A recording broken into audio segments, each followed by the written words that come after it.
Mahkamah Tinggi Kuala Lumpur menolak permohonan Perdana Menteri Anwar Ibrahim untuk merujuk kepada Mahkamah Persekutuan bagi menentukan sama ada beliau berhak mendapat imuniti daripada saman sivil yang difailkan oleh bekas pembantu penyelidik.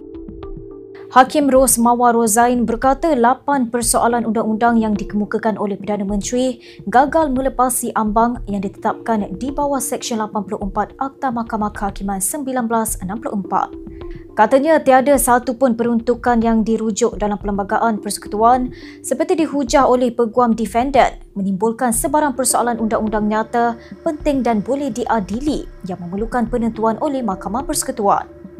Perdana Menteri mahu Mahkamah Tertinggi memutuskan sama ada perkara 39, 40 dan 43 Perlembagaan Persekutuan memberikan beliau imuniti bersyarat daripada saman yang difailkan oleh Yusof Rota 4 tahun lalu.